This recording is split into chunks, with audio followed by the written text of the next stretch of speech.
Hello, welcome to e-Niro Diaries. Welcome especially to a few new subscribers we've had since the last video.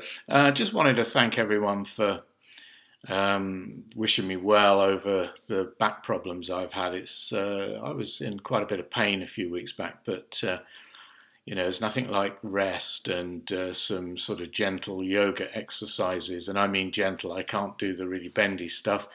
So today then, just going to talk about a trip that we made a couple of days ago. In fact, we had to go to Limoges airport twice. Mrs. e-Niro had to nip back to the UK. And so we went on Sunday, when obviously roads are even emptier on Sunday than they are normally around here. And the trip over to Limoges is about 105, 110 kilometres, and only the last 20 or so kilometres, the run into Limoges airport, are on dual carriageway, and the rest of it is just beautiful country roads where you can speed quite a bit if you want to lose your license, because they've got video cameras in places you wouldn't expect, because the roads are dead straight through rolling countryside and tree-lined avenues. And say there's very little traffic. But I just thought it'd be interesting to see what the efficiency would be at this time of year for a journey like that. Also the French car sales statistics for March are out, so I thought we'd have a look at that as well, see what's going on with EV sales here. Off we go to Limoges. Okay, so welcome to e-Niro Diaries. It's Sunday the 6th of April. We're getting beautiful weather, and for reasons that will become apparent, we're off to Limoges airport, and I'm going to have to repeat that journey again tomorrow. So started off this morning at just 400 kilometers of range, with the battery at 84%, and I thought, because of this journey is on these kind of roads, so average speed between about 70 and 95 kilometers an hour, with the last 20 kilometers being on dual carriageway, it will be a bit faster. So it'll be interesting to see what the efficiency is. Started this morning at 17 degrees. It's very sunny, not a cloud in the sky. So what I may do tonight is charge up to 100% if I can, and see what the range is, having done sort of 240 miles on these kind of roads. Let's see what happens. Okay. So back home again. That was 3 hours exactly, pretty much, round trip. Did 217 kilometers, 188 still showing on the GOM, 41% battery. It's a wonderful drive over there, especially on a lovely day like this. Some of the villages and the roads are just so smooth and empty, and then there's just that last sort of 15-20 kilometers of dual carriageway to do. The round trip, 13.7 kilowatt hours per 100 kilometers, whatever that is in miles per kilowatt hour. I say it, typical speeds, doing 90-95 kilometers an hour on the roads, a bit faster on about 115 on the dual carriageway. So just going to plug in and step and repeat tomorrow back to the airport in Limoges. Okay, so let's have a quick look at France electric vehicle sales for March 2025. So the market was pretty flat. Battery electric vehicles rose 0.1% to 19% of the market over last March 2024. Overall, EVs, cars with a plug, were down about 2.5%, and that was because plug-in hybrids have dropped from 9% of the market to 5.4% of the market. So it's fairly consistent, but nothing sort of really dramatic going on. The analysts say that the market was distorted because in March 2024 was the last month before a lot of incentives were pulled here in France. So March 2024 was a little bit higher than normal, and that seemed to lead to a lot of plug-in hybrid sales. The battery electric vehicles have been fairly consistent. But I think it's quite interesting that, numbers like, the number for diesels now down to only 4.2% of the market. I mean, there's about 800,000 diesels being scrapped off the roads here every year in France, more than new ones being sold. And it's quite interesting because, you go back 10 years and diesel was the undisputed king of new car sales with about 60%. Now it's a measly 4.2, and that's got to be good news. Total cars with a plug here in March were greater than those with pure petrol. So pure petrol was about 32,000, 33,000, so 21.4% of the market against 24.4% for cars with a plug. The big winner seems to be hybrids and mild hybrids, which now take about 46% of the market.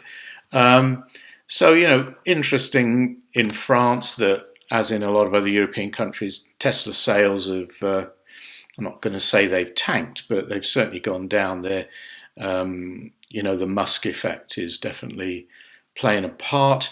The French manufacturers here in France are certainly winning the game at the moment. The Renault 5 has been the top seller for the last few months. Looks like it's doing a nice consistent 10,000 units a quarter. So probably see about 40, 50,000 Renault 5s on the roads, hit the roads here this year. Model Y still in number 2 spot. The Renault Scenic, which is a kind of Model Y sized competitor, I suppose. Just behind it, and then it's all a load of French cars. The Citroën EC3, which is a smaller, cheaper car, starting to become popular. Renault Megane, Peugeot E208. So there we go. That's the car sales in France for March 2025. I don't think we're going to hit the 400,000 battery electric vehicles that I was sort of forecasting last year. I think we're going to do that this year, but it's fairly consistent. And bear in mind that for every million EVs that are sold around the world, it displaces about 33,000 barrels per day of oil usage. So I've looked this up. It's quite interesting that the average private car consumes 12 barrels per year of crude oil. Obviously, it has to be refined from that petrol and diesel for you to use it. And if you sort of boil that down to the use per day, then for every 30,000 battery electric vehicles that are sold, you're displacing about 1,000 barrels per day of oil usage. So in France, which uses about 1.3 million barrels of oil a day, about the same as the UK, every month you're displacing about 1,000 barrels of oil usage, so it's got to be a good thing. So here we go. Following day, back to Limoges Airport again. So following day, cars up to 100%. Just heading off again to Limoges Airport to pick Mrs. e-Niro up. She had to do a quick dash back. Flew over yesterday, Sunday, flying back straight back today. So let's see what the GOM says when I power it up.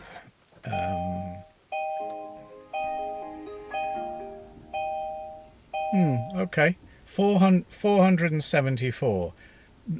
It's about 30-40 kilometres higher than it was a few weeks ago. I mean, we're not into the high summer yet, and I do this, as you've seen on other videos, where I when the temperature's in the high 20s and we've been just driving around locally, I'll charge it up to 100% to see what it'll do, and we're getting numbers like 530, which is obviously crazy. But say yesterday was about 215, I think, 220 kilometres round trip on fairly quick roads, certainly faster roads than round here.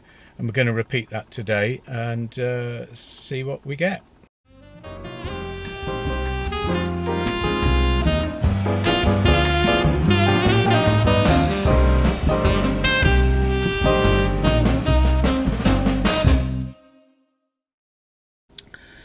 So just got back home again, 2 days in a row, Limoges airport and back, 217 kilometres, started at 100%, now on 57%, and it's telling me that I've averaged 13.5 kilowatt hours. Mrs. e-Niro's just done a runner. She's not happy to say why she went back to the UK. It was an emergency situation. Obviously she's working as a secret agent doing dead drops, or I don't know. I mean, she's not going to say. It's just a mystery. And she's gone to put the kettle on for a cup of tea. Anyway, there we go. I'll try to get that into context, because I think I was a bit more efficient today on the round trip. The only difference today was, instead of going through Civray, there's a little kind of like loop you can go round and stay out of the town just to get to the other side of that. But I don't think it makes much difference in terms of kilometres. It's just whether you want to drive through the little empty town, there's nothing much there, at sort of 30-40 kilometres an hour, or just whiz round. I think I did a few more kilometres, but yeah, it seems more efficient today. Don't know, have to get back indoors and look at it and then comment on it. So just a quick sum up then of those 2 trips to Limoges airport. We covered 434 kilometres in the 2 days, which is 269 miles, and the car was a little bit more efficient on the second day than it was on the first day, doing exactly the same journey. It was 13.5 kilowatt hours per 100 kilometres as opposed to 13.7, and all I can put that down to is that to pick Mrs. e-Niro up from the airport, I left slightly later in the day than we did on the Sunday when we took her to get the flight. So it was a bit warmer. Didn't drive any differently. And obviously the car is a little bit sort of happier the warmer it gets towards that sort of magic sort of mid-20s degree centigrade. So in that time then, with an average of 13.6 over the 2 days, we used 59 kilowatt hours of electricity, of good French electricity, I should add, and not counting the fact that the solar panels do play a part here in my costs. If I was buying 59 kilowatt hours from the French grid at the current prices this year, that would have cost me €11.89. So we pay 20.16 centimes this year, as published by the government. It's all sort of set centrally.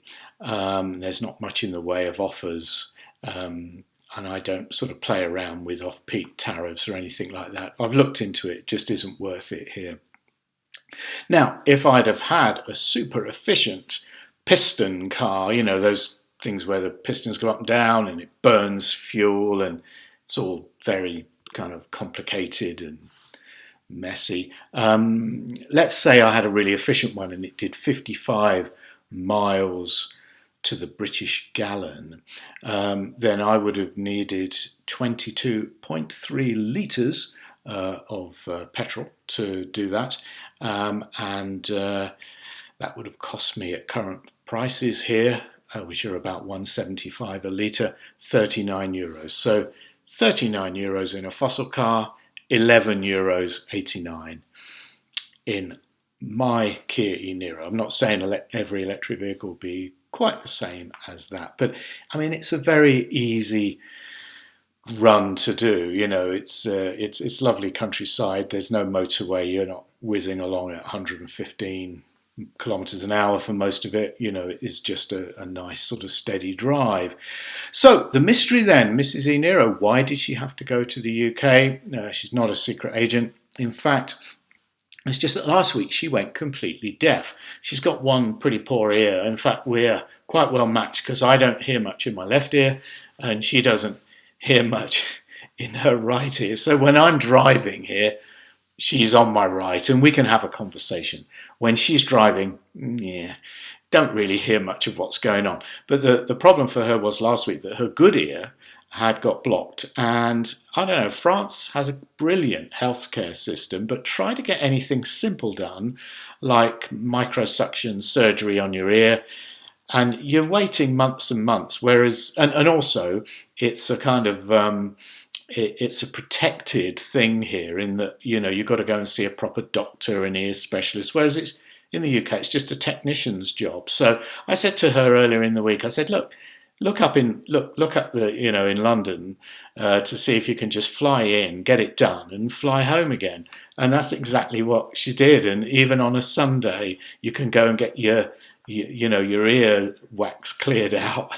So she flew in, went straight down to London from Stansted, got the ear done, had a wander around, a little bit of sightseeing. It was a beautiful day around Bishopsgate, St Paul's, all around that area, and then she just went back to the airport and flew back the following day. So there you go, no big mystery really. Anyway, thanks very much for watching. Until the next time.